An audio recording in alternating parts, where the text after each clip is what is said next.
Hello friends, வணக்கம். Welcome to Passion Kitchen. நான் பூர்ணிமா. இன்னைக்கு நம்ம கிச்சன்ல என்ன செய்ய போறோம்னு பார்க்கிறதுக்கு முன்னாடி இந்த சேனல்ல நீங்க பார்க்கிறது இதுவே முதல் முறைனா மறக்காம Subscribe பண்ணுங்க. கூடவே bell icon-ஐயும் ஆல்ங்கிற ஆப்ஷனையும் சேர்த்து பிரஸ் பண்ணிக்கோங்க. இன்னைக்கு நம்ம Diwali ஸ்பெஷல் ரெசிபீஸ்ல Kalakand இன்ஸ்டன்ட் Kalakand தாங்க பண்ண போறோம். ரொம்ப ஈஸியா சிம்பிளா குயிக்கா பண்ணிடலாம். ரொம்ப டேஸ்டியாவும் இருக்கும். கிட்டத்தட்ட பால்கோவா தான் இது. வாங்க எப்படி செய்யறதுன்னு பார்க்கலாம். கடாயில் 3/4 கப் அளவு மில்க் பவுடர் ஆட் பண்ணியிருக்கேன். மில்க் பவுடர் எந்த பிராண்ட் வேணால் எடுத்துக்கோங்க. அடுத்தது பால் வந்து 1/2 கப்புக்கு கொஞ்சம் கம்மியாக எடுத்திருக்கேன். இது ரெண்டும் நல்லா மிக்ஸ் பண்ணிக்கோங்க. ஃப்ளேம் வந்து ரொம்ப லோவாகவே வச்சுக்கோங்க, கட்டியாகும் மில்க் பவுடர். அதனால் நல்லா லோவில் வச்சு மிக்ஸ் பண்ணி விடுங்க.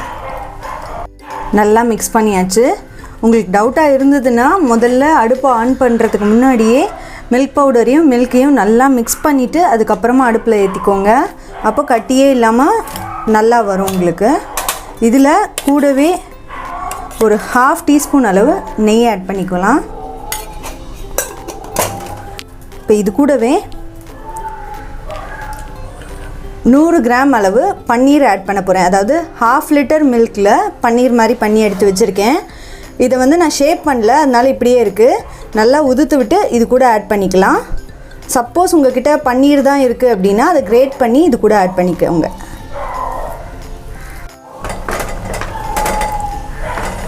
பன்னீர் போட்டுட்டு நல்லா இந்த மாதிரி மிக்ஸ் பண்ணி விட்டுக்கோங்க. ஒரு 2 நிமிஷம் மிக்ஸ் பண்ணிகிட்டே இருங்க. நல்லா கொஞ்சம் திக்காக ஆரம்பிக்கும். அதுக்கப்புறம் நம்ம சுகர் ஆட் பண்ண போகிறோம். நல்லா பால்லாம் திக்காகி நல்லா இந்த மாதிரி உருண்டு வருது பாருங்கள். இந்த டைமில் நம்ம சுகர் ஆட் பண்ணிக்கலாம். சுகர் வந்து ஒரு 2 டேபிள் ஸ்பூன் அளவு, 2லேருந்து 3 டேபிள் ஸ்பூன் போட்டுக்கலாம். இப்போ இதை நல்லா மிக்ஸ் பண்ணிக்கலாம்.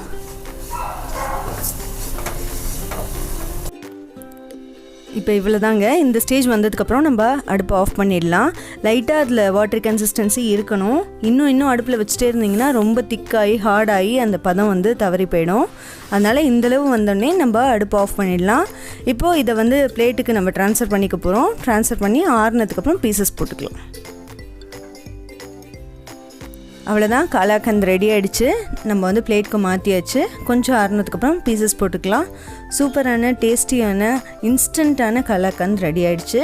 நீங்களும் செஞ்சு பாருங்கள். செஞ்சு பார்த்துட்டு உங்களோட கமெண்ட்ஸை மறக்காமல் சொல்லுங்கள்.